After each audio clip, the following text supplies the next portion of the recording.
मैं अपने माननीय मंत्री जी से यही कहूँगी कि आपसी मनमुटाव होना नहीं चाहिए, और कुछ गलती अगर हमारे से हुई है तो उसे भी हम दूर करेंगे, और ये सब भुला करके और हमें जो है एक बार और मौका मिलना चाहिए। बिल्कुल चुनावी प्रक्रिया सी लगी, अपने सभासदों को उठा उठा कर लाए, उन्हें बड़ी मुश्किल से बचा बचा करके लाए। तो इस तरह की यादगार पल कुछ इस तरह के थे हमारे, तो बड़ा अच्छा अनुभूति थी हमारी। कि चेयरमैन साहब भाजपा में भले ही चले गए हो, लेकिन भाजपा उनको अपना नहीं समझती। हमने तो देखे हैं और चेयरमैनों के जूते चप्पल मारे, मेरे साथ ऐसा नहीं हुआ। मेरे साथ बहुत प्यार से हमारे सभासद रहे सब। मुझे देखकर मेरा हृदय द्रवित हो जाता था, मेरे आंखों में आंसू आ जाते थे। मैं ईश्वर से कहती थी कि प्रभु कैसे इनका दिया जाएगा, लेकिन शमशान में हमने लाशों को जलते हुए देखा है। और यही कारण है कि आज जो है जनता ने मुझे जो है, आप जानते हैं, आयरन लेडी और लेडी सिंघम का खिताब ऐसे नहीं दिया कि सबका साथ, सबका विकास और सबका विश्वास। विकास किया है, विकास करेंगे के नारे पे हमने इलेक्शन जीता था। मैं तो ये कहूंगी कि संघर्ष जितना हुआ उतने ही हम कठोर मजबूत बनते चले गए, और यही कारण है कि बिना डरे, बिना रुके, बिना झुके हमने जो है सबके साथ मिल करके नगरपालिका जो बिल्कुल करीब थी, आज बिल्कुल अमीर हमारी नगरपालिका, यूपी में नंबर 1 नगरपालिका। भाजपा में आने के बाद आपके साथ में इस तरह के घटनाक्रम भी लगातार हुए हैं। मुख्यमंत्री का दौरा हो, आपको इग्नोर किया गया है, और वहाँ पे भी तमाम मीडिया ने आपको देखा, आप भावुक हो गए बताते हुए।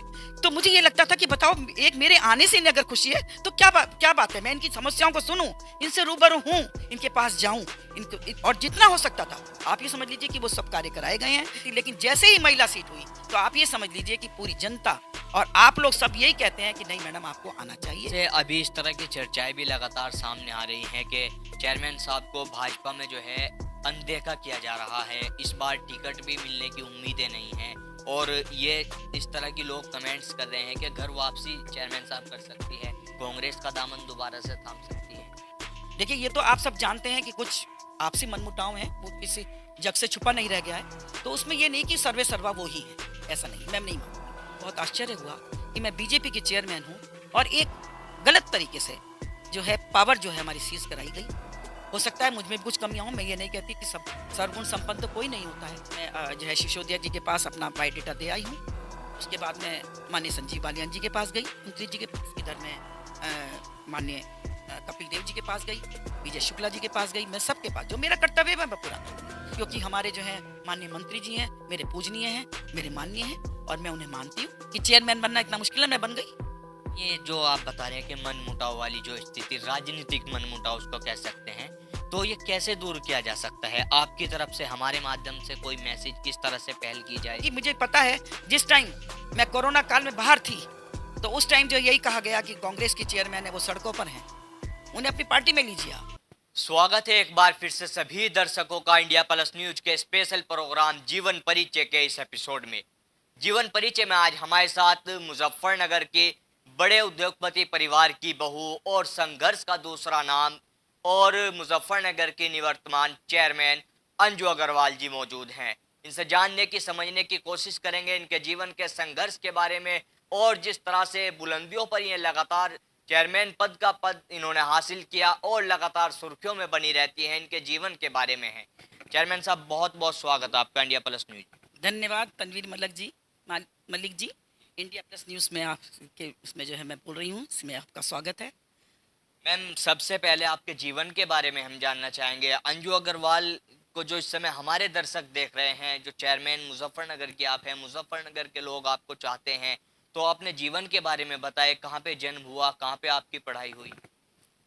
देखिए, मैं देहरादून से बिलोंग करती हूँ, वहीं मेरी पूरी शिक्षा मुझे मिली है। जन्म मेरा बनारस में हुआ है, तो बनारस मेरी जन्मभूमि है, और पूरी शिक्षा मैंने देहरादून में उत्तराखंड यूनिवर्सिटी से किया है। तो मैम, अगर आपकी पढ़ाई के बारे में, जैसे आपने बताया कि उत्तराखंड से मैंने पूरी तालीम हासिल की है, पढ़ाई के बाद का किस तरह का जीवन रहा है?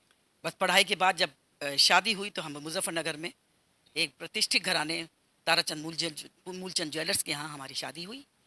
और उसके बाद बस ये समझ लीजिए एक हाउस वाइफ की तरह, क्योंकि घर में जो है सब बिल्कुल इस तरह रहते हैं, सिर पर पल्लू रहता है, जैसे खानदानी लोग होते हैं, कहीं बाहर नहीं जाना, कहीं नहीं जाना। तो इस तरह का हमारा जीवन रहा है, क्योंकि हमारी जॉइंट फैमिली है, 11 बहन भाई ये लोग हैं, आगे सभी की शादियाँ हो चुकी हैं, आगे हमारे बच्चे हो गए हैं। तो इस तरह से बहुत बड़ा परिवार है, 500 लोगों का हमारा परिवार। तो मैम, शादी के बाद की अगर आपकी बात की जाए, वर्तमान में परिवार में कौन कौन आपके? वर्तमान में हमारे ससुर की डेथ हो गई है, सास की हो गई है। हमारे जो सबसे बड़े जेठ हैं मूलचंद जी, उनकी भी स्वर्गवास हो गया है। बाकी ये 5 भाई हैं, 4 भाई हैं, बहुएँ हैं। आगे हमारे बच्चों के साथ हमारे जो बच्चे हैं, उनकी सबकी अपनी-अपनी पेपर मिल है। ताराचंद मूलचंद ज्वेलर्स हमारी अलग से एक वो जो है ज्वेलरी की शॉप है।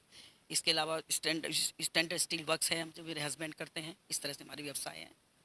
तो मैम शादी से पहले कभी मन में आया कि मुजफ्फरनगर के इतने बड़े परिवार में शादी हो जाएगी? नहीं, नहीं, ऐसा कुछ नहीं था। ये तो ईश्वर का ही कुछ इशारा होता है और ईश्वर ने ही शायद इस तरीके, क्योंकि ये संजोग जो होते हैं सब ईश्वर के बनाए हुए होते हैं। इसमें इंसान तो कुछ नहीं करता है। बस यहाँ हमारी शादी हुई, उसके बाद जो है हम अपना ज़िंदगी का सफ़र इस तरह से ही चल रहे थे। कभी सोचा नहीं था कि इस क्षेत्र में भी कभी आएँगे। तो मैम शादी के बाद जो अक्सर होता है सास बहू का जो विवाद लगातार सामने आता है, तो क्या अंजू अग्रवाल के जीवन में शादी के बाद कोई इस तरह का विवाद कभी रहा? नहीं, नहीं, इस तरह कोई बात नहीं रहा। बहुत हम सब बहुत प्यार से हम सब लोग रहे हैं। हमारी पाँचों दौरानी जेठानी जैसे बहनें होती हैं, उस तरह से हम रहे हैं। हमारी सास ने हमें इतना प्यार दिया है कि हमें अपने मायके का प्यार हमने बिल्कुल भुला दिया। तो यानी कि ससुराल में बिल्कुल मायके का प्यार आपने भुला दिया, आपने बताया।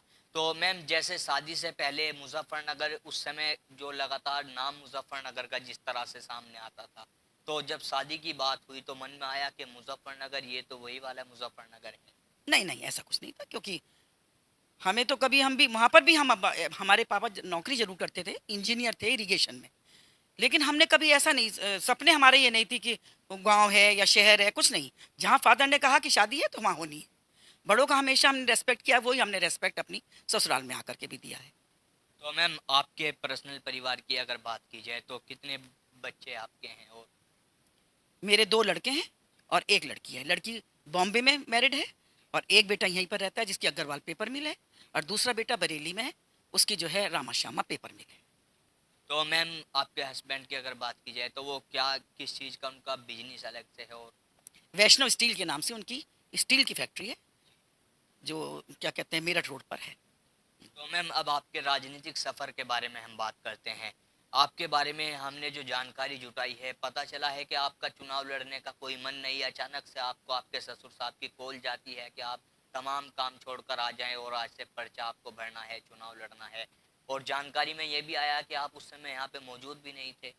हाँ, ऐसा ही है, क्योंकि हम बनारस गए हुए थे। मेरे हस्बैंड ने बीएचयू से इंजीनियरिंग की हुई है, तो वहीं पर गेट टुगेदर थी, और वहाँ पर हमारे सबसे बड़े जेठ जो हैं मूलचंद जी, उनका मेरे पास फ़ोन पहुँचा। तो एक बार तो हमने मना ही कर दिया, लेकिन उन्होंने जब आग्रह किया तो मैंने आपको बताया ना, मैंने कभी हमेशा बड़ों की रेस्पेक्ट की है। तो रेस्पेक्ट के उससे जो है उन्होंने कहा आज ही आना है, क्योंकि सुबह पर्चा भरना है। तो हमने जो है अपना फ़्लाइट में पता किया, तो लास्ट फ़्लाइट थी, उसमें 2 टिकट थे। जैसे भगवान का ही इशारा हो कि आपको आना है और पर्चा भरना है, तो हम रात को 2 बजे हम यहाँ पहुँचे हैं। सुबह हमें 9 बजे पर्चा भरना था। हमने अपने ठाकुर जी के आगे अपना प्रार्थना की कि मेरा इस क्षेत्र में आने का बिल्कुल मन नहीं था, लेकिन अगर हम जीतेंगे तो बागडोर आप ही संभालेंगे। तो उस दिन से आज तक ये सफ़र जो है ठाकुर जी की कृपा से, जनता के प्यार से, आप सबके विश्वास से मैं इस सफ़र को पूरा कर पाई हूँ। ये अब आप सब जानते हैं कि किस तरह से ये सफ़र पूरा हुआ है, क्योंकि बहुत ही मुश्किल था मेरे लिए, क्योंकि जब हम कभी आज तक घर से बाहर नहीं निकले, हमेशा घर में ही रहना, घर के कामों में लगे रहना, जैसे हाउसवाइफ करती हैं। लेकिन जब ये एक इतनी बड़ी जिम्मेदारी हमारे कंधों पर आई, तो हमने बिल्कुल ये समझ लीजिए कि बिल्कुल अपने घर से अनभिज्ञ होकर के, समर्पित होकर के, पूरे तन मन से समर्पित होकर जनता का विश्वास हमने लिया, क्योंकि हम हमेशा जनता के बीच में रहे। शुरू में तो हमें ये भी पता नहीं लगता था, जैसे 5-6 हमारे ये कांग्रेस के थे, कुछ हर तरह के हर वर्ग के हमारे सभासद थे। हमें यही नहीं पता चलता था कि कौन कांग्रेस से है, कौन बीजेपी से है, कौन किस।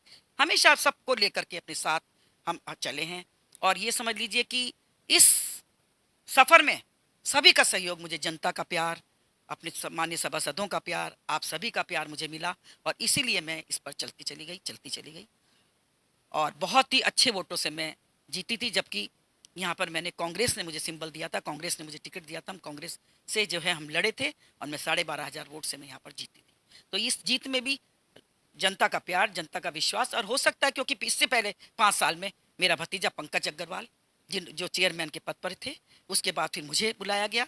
तो इसके बाद जो है ईश्वर की कृपा रही कि हम इतने अच्छे वोटों से जीते। बीजेपी घर से हमने सीट निकाली, लेकिन 3 साल पहले मैंने बीजेपी ज्वाइन की थी, और यही सोचकर कि चहुमुखी विकास हमें अपने शहर का करना है, और हमने किया है। चहुमुखी विकास जो है हमने बहुत कार्य किए हैं। आप अ, अगर मैं बताऊं तो आप ये समझ लीजिए कि 5-6 महीने तो यही सोचने में समझने में लग जाता है कि कैसे नगर पालिका चलाएं, कैसे समझें, क्योंकि इतने बड़ा स्टाफ है, बाबू हैं, हमारे अधिकारी हैं, उन्हें समझने में हमने किया। तो आप ये समझ लिए पूरे शहर में हर क्षेत्र में बिना किसी भेदभाव के हमने जो है कार्य किए हैं, सौंदर्यकरण किया है। सभी मुख्य चौराहों पर जितने भी महापुरुषों की मूर्तियां हैं उनकी उनके जो है सौंदर्यकरण कराया है, क्योंकि महापुरुषों का शुरू से ही हमारे मन में बहुत ही ज़्यादा उनका रेस्पेक्ट, उनकी इज्जत रही है। तो सभी पर हमने छतरी के द्वारा बहुत सुंदरीकरण कराया है। इसके अलावा पूरे शहर में हाईटेक शौचालय, सेंसर युक्त शौचालय लगाए गए हैं। जहाँ जहाँ आवश्यकता अनुसार चौराहों पर जहाँ भी आवश्यकता थी शौचालय का निर्माण कराया गया है। पूरे शहर को एलईडी, सोडियम लाइट द्वारा का एलईडी से कन्वर्ट किया गया। कैमरे लगाए गए, 130 हमने कैमरे लगाए गए, जहाँ पर जैसे महिला सशक्तिकरण की बात है, जिससे महिला हमारी सुरक्षित रहें। रात में किसी भी समय महिलाएं, हमारी बहन बेटियां निकलती हैं तो उन्हें असुरक्षा का अनुभव ना हो, इसके लिए हमने पूरे शहर में चौराहों पर, कॉलेज के, स्कूल के आसपास कैमरे लगाए गए। एलईडीज के लगने से जो है हमारी जो है बिजली का बचत हुआ। बिजली की बचत आप ये समझ लीजिए कि जो हमारा जो है बिल आता था बिजली का नगर पालिका का 1 करोड़ रुपए महीना, उसे हम 17 लाख पर ले आए। अपनी सूझबूझ से, अपने कुशल नियंत्रण से, संचालन से हमने ये सब किया कि जो है जैसे बिल्कुल पारदर्शिता के हिसाब से ई टेंडरिंग के माध्यम से ठेकों में इतनी वसूली की गई कि आप ये समझ लीजिए कि शुरू में ही 6 करोड़ की बचत हमें हुई थी जब हमने एलईडी ली थी। 6 करोड़ की बचत। उसके अलावा जो है हमेशा सरकारी कोई भी मैंने उपभोग नहीं किया। जितनी भी सरकारी सुविधाएं मिलती हैं उनको कोई उपभोग नहीं किया, अपने स्वयं के संसाधन से, क्योंकि ईश्वर ने हमें सक्षम बनाया है। तो हमेशा तन मन से एक केयर टेकर के रूप में अपनी नगर पालिका को मैंने संभाला है और नगर पालिका को अपना माना है। और यही कारण है कि जो नगर पालिका 16 करोड़ के लॉस में थी, कि मैं, आप ये समझ लीजिए सबकी देनदारी थी। जो हमारे कर्मचारी हैं बेचारे रिटायर हो गए हैं, उनकी पेंशन, ग्रेजुटी, ऐसे ऐसे लोग यहाँ आते थे, दयनीय अवस्था उनकी होती थी, किसी की नली लटक रही है, कोई कहता कि मैडम हमारे इतने सालों से हमारी दे, मुझे देखकर मेरा हृदय द्रवित हो जाता था, मेरे आंखों में आंसू आ जाते थे। मैं ईश्वर से कहती थी कि प्रभु कैसे इनका दिया जाएगा। लेकिन आप ये समझिए कि ईश्वर की इतनी कृपा हुई कि एक झटके में उनकी मैंने देनदारी ऐसी उतारी कि बस आज जो है सारे कर्मचारी मेरी जय जयकार करते हैं। और यही कारण है कि आज कर्मचारी इतना खुश है, वो ये कहता है कि मैडम हम तो ये चाहते हैं कि आपके कार्यकाल में ही हम जो है रिटायरमेंट ले लें, जिससे जो है हमारा जो, क्योंकि मैंने एक मुश्त पैसा उनका पेंशन का, ग्रेजुएटी का, जो भी रिटायर हो उसकी पूरे पैसा दिया है। तो बहुत खुश होकर के हमारे कर्मचारी आज जय जयकार करते हैं। और यही कारण है कि ईश्वर की कृपा रही, जनता का प्यार रहा, विश्वास रहा, और हमने बड़ी सूझबूझ से आज हमारी नगर पालिका में 16 करोड़ जो लॉस में थी उसके उतारने के बाद आज 76 करोड़ प्रॉफिट में मैं इसे बहुत बड़ी अपनी उपलब्धि मानती हूँ। इसके अलावा जो है हमने 30 बीघा जमीन को कब्जा मुक्त कराया अपने ही उससे। ये नहीं कि हमने कोई पुलिस वालों को या सिटी मजिस्ट्रेट को या हमने किसी कुछ नहीं कहा, अपने कराया। और वहाँ पर हमने शमशान घाट बनाया। इधर हमने 3 बीघे जमीन को खाली करा करके बारात घर बनाया। बारात घर जिससे गरीब कन्याओं का वहाँ विवाह हो सके। और पहली बार नगर पालिका से वहाँ पर हमने कावड़ शिविर लगाया बहुत विशाल, जिससे कावड़ भाइयों की सेवा हो सके।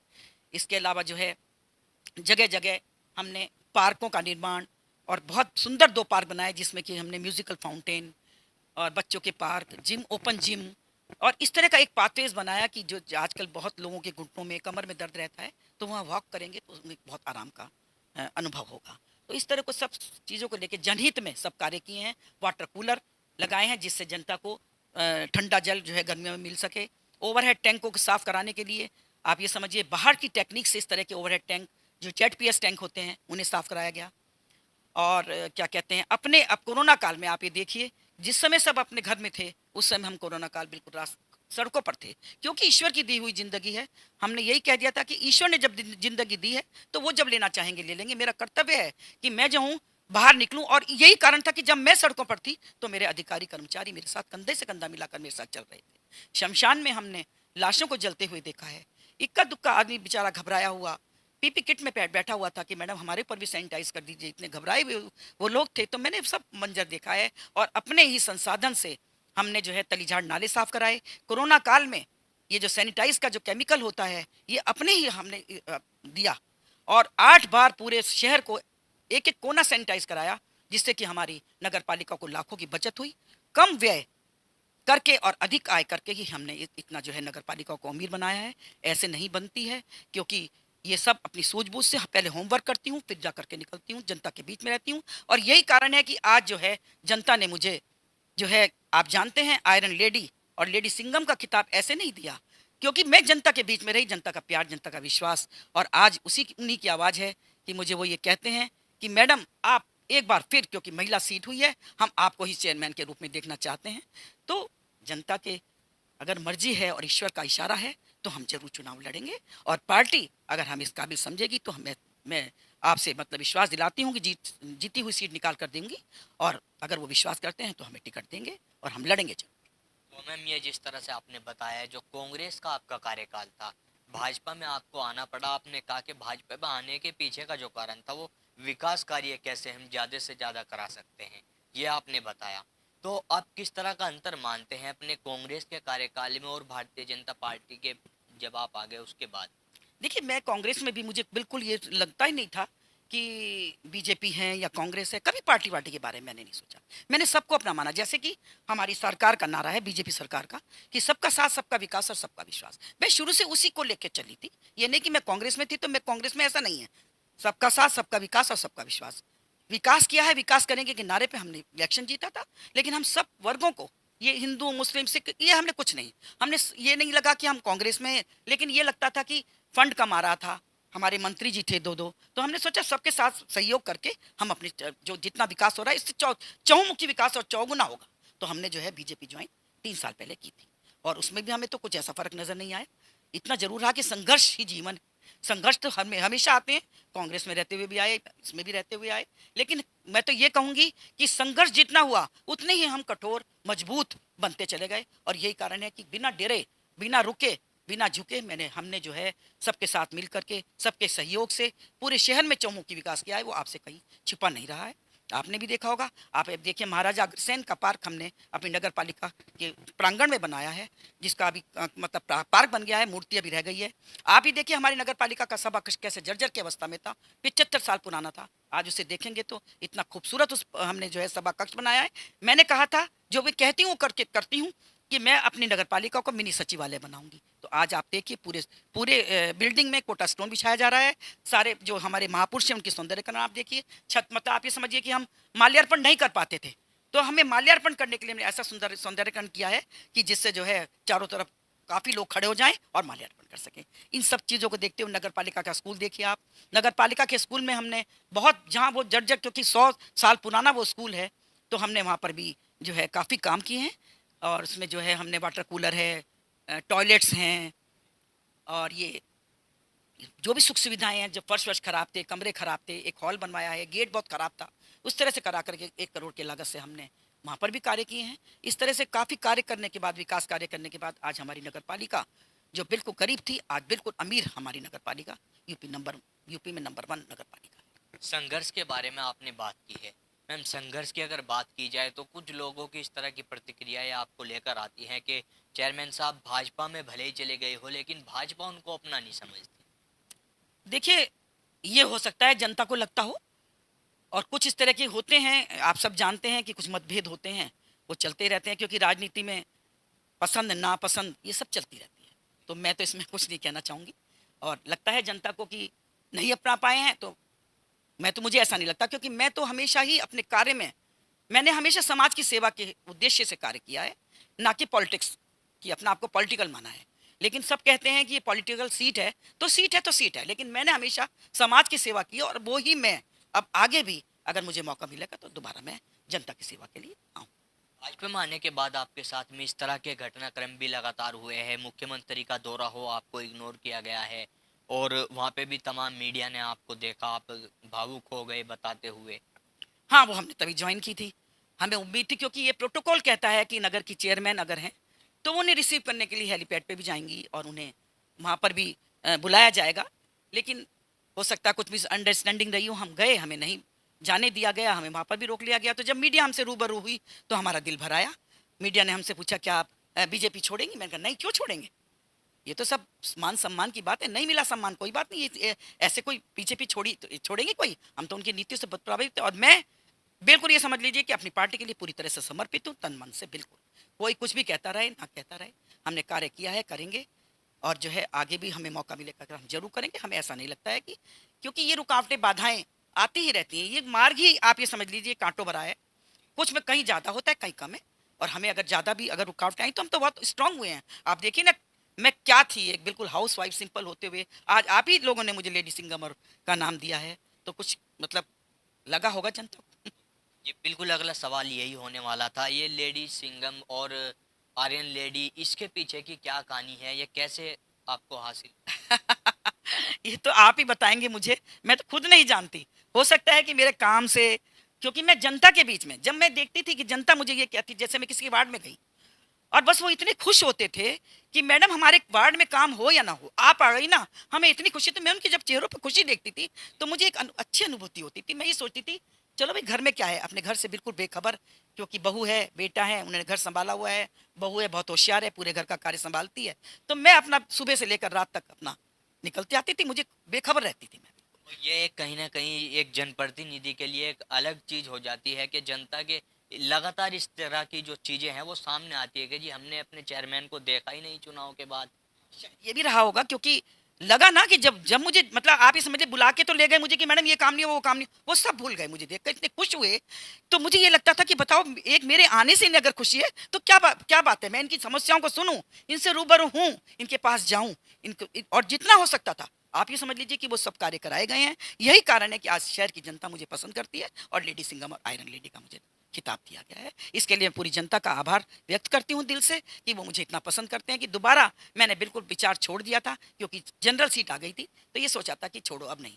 और जनता मेरे पास तब भी आती थी, लेकिन जैसे ही महिला सीट हुई तो आप ये समझ लीजिए कि पूरी जनता और आप लोग सब यही कहते हैं कि नहीं मैडम आपको आना चाहिए, आप आएंगी और आपको टिकट मिलेगा और आप जीतेंगी। तो ऐसा है कि मन बना लिया है। अब मुझे लगता है कि पार्टी देना चाहिए, क्योंकि कार्य हमने बहुत किए हैं, कोरोना काल में हम नहीं रुके और हमें जितना भी, और तलीझाड़ नाले आप देख लीजिए अपने संसाधनों से हमने किए हैं, एक दिन हमारे तलीझाड़ नाले नहीं रुके।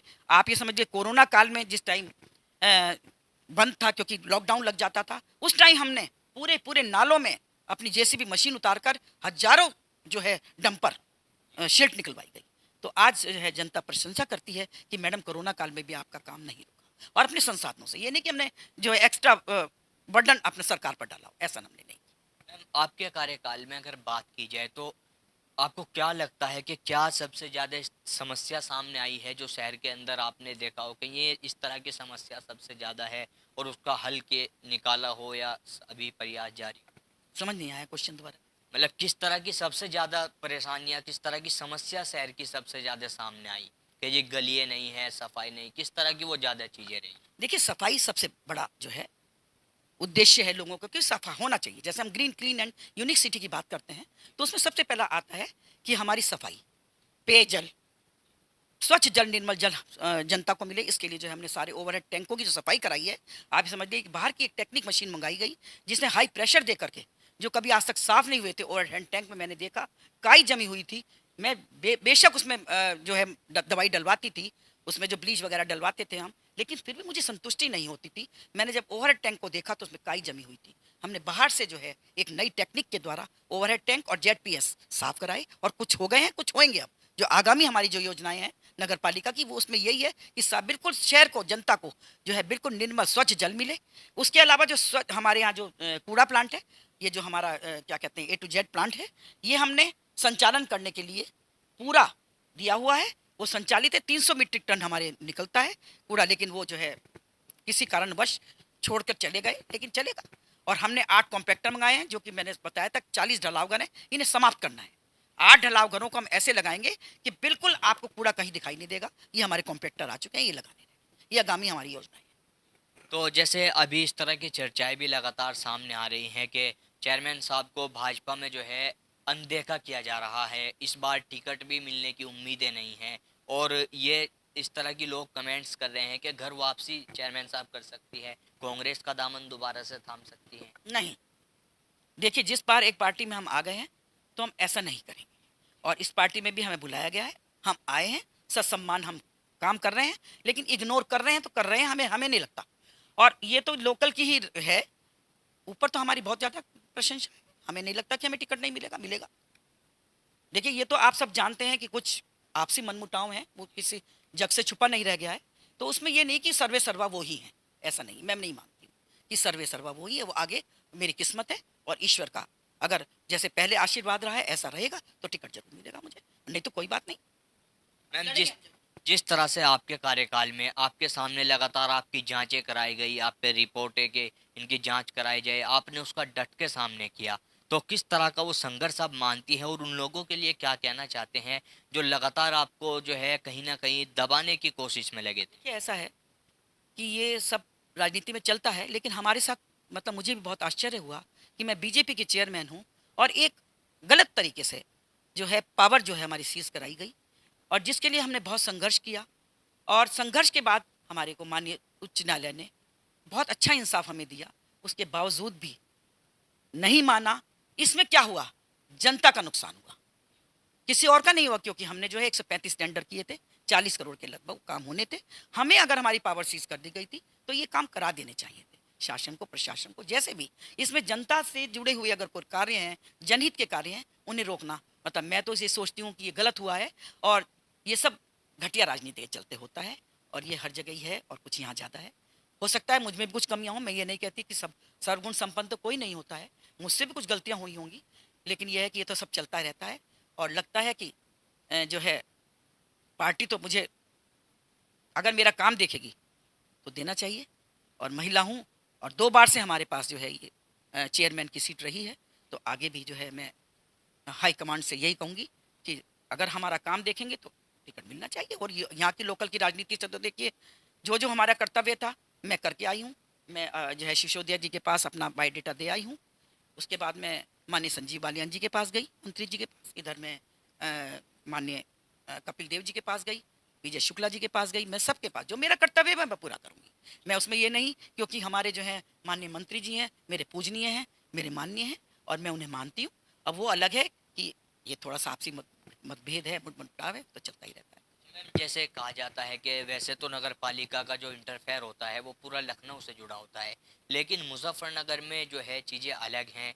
यहाँ के जो जनप्रतिनिधि जो स्थानीय नेता होते हैं उनके बिना इंटरफेयर के जो है यहाँ पे चेयरमैन बनना बड़ा मुश्किल काम, इस तरह की चीज़ें लोग कहते हैं। तभी तो मैं कहती हूँ कि ईश्वर की बहुत बड़ी कृपा रही है कि चेयरमैन बनना इतना मुश्किल है, मैं बन गई।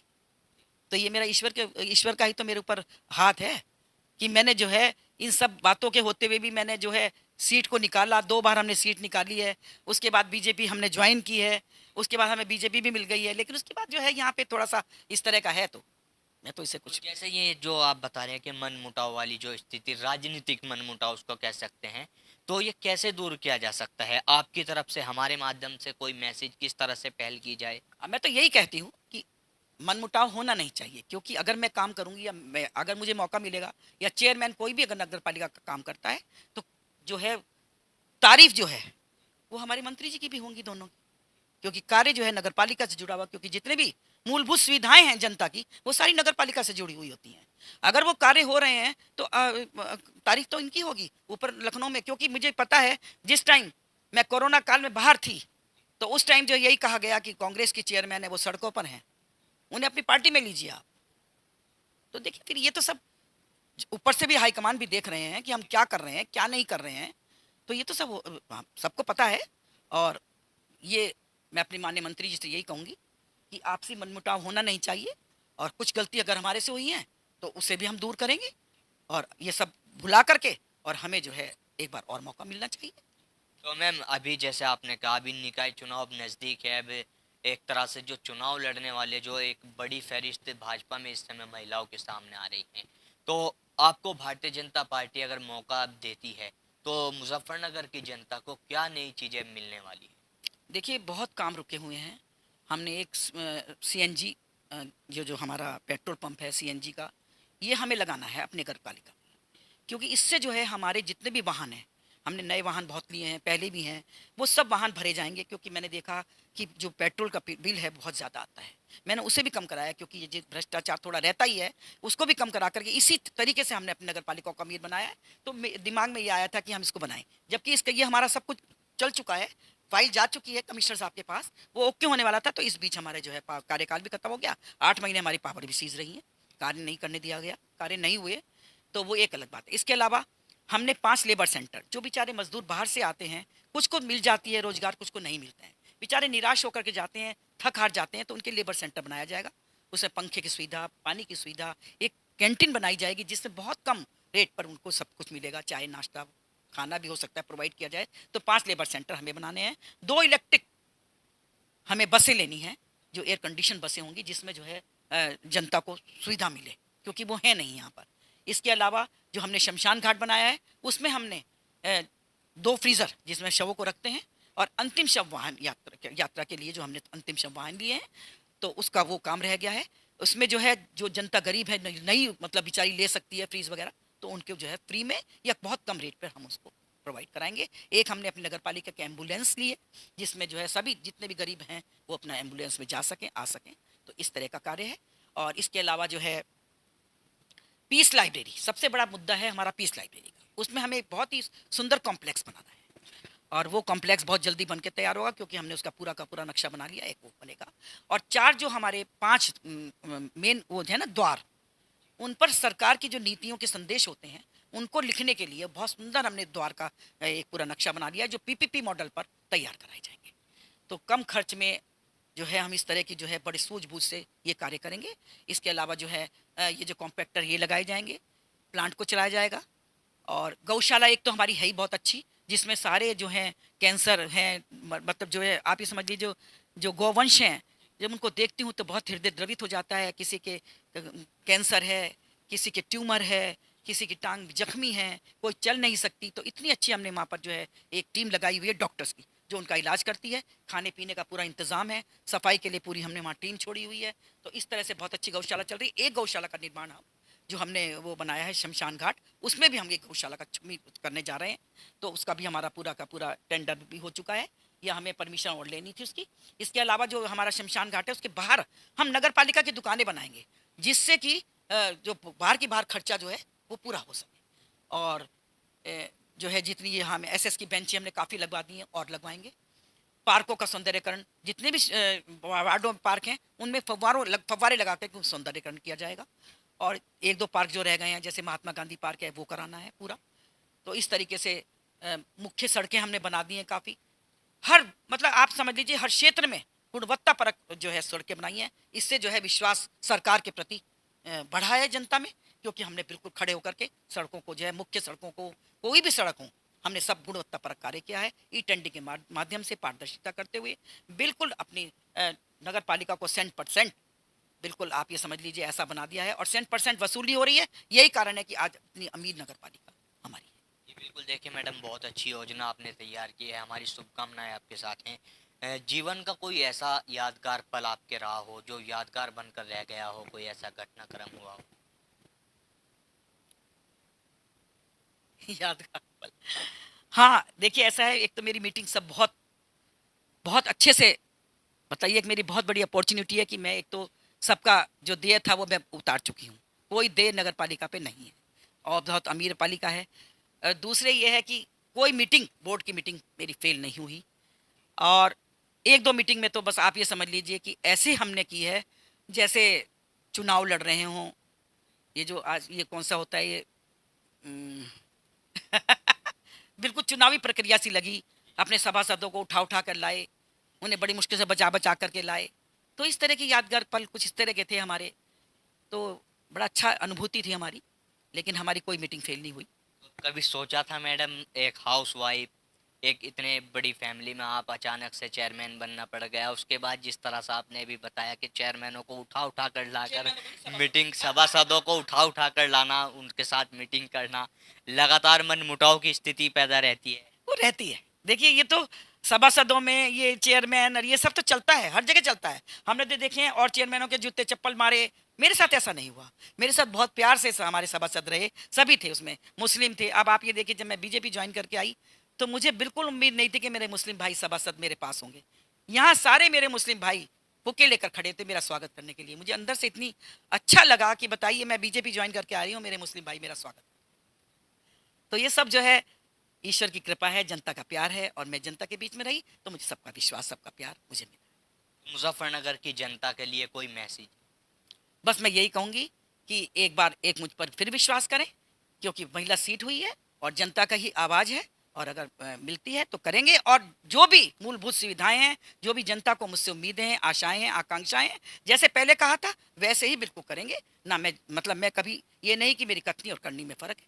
जो भी जनता की सुविधाएं होंगी वो हम पूरा ध्यान रखते हुए वो करेंगे। और यही कहूँगी मैं जनता को कि एक बार फिर हमें मौका दें। आखिरी सवाल, सरकार के लिए कोई मैसेज?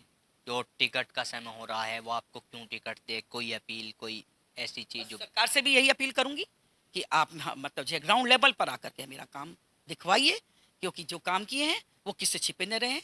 2 साल कोरोना में हम विकास कार्य नहीं कर पाए, लेकिन हमने जो भी कार्य किए हैं सड़क पर रह करके सैनिटाइज पूरा करा, बहुत बचाया। लेकिन कुछ कैजुअलिटीज इस तरह की हो गई थी उस टाइम तो कि कोई भी घर ऐसा नहीं था जहाँ जो है कैजुअलिटी ना हुई हो। उसमें हमने बहुत प्रयत्न किया, लेकिन वो उसमें, और इसके अलावा जो है शहर को पूरा जो है जो भी मूलभूत सुविधाएं होती हैं वो हमने दी हैं। तो मैं सरकार से यही अपील करूंगी कि एक बार मुझे फिर मौका दें, और मैं बिल्कुल जीती हुई सीट विश्वास दिलाती हूँ कि मैं दूँ। तो मैम, इंडिया प्लस न्यूज के स्पेशल प्रोग्राम जीवन परिचय में आपने अपना कीमती समय दिया, बहुत बहुत धन्यवाद।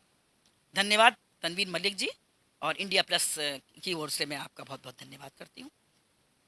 हमारे साथ में मुजफ्फरनगर की चेयरमैन जो आर्यन लेडी के रूप में अलग अलग खिताब इन्हें जनता ने यहाँ पर दे दिए हैं, हमारे साथ मौजूद थी। इंडिया प्लस न्यूज के अगले एपिसोड में फिर किसी और जनप्रतिनिधि के साथ हम जल्द हाजिर होंगे। तब तक के लिए आप देखते रहें इंडिया प्लस न्यूज। मैं अपने सहयोगी सुधीर चौधरी के साथ Tanveer Malik, India plus news, Muzaffarnagar. India plus news, सिर्फ वही जो सही।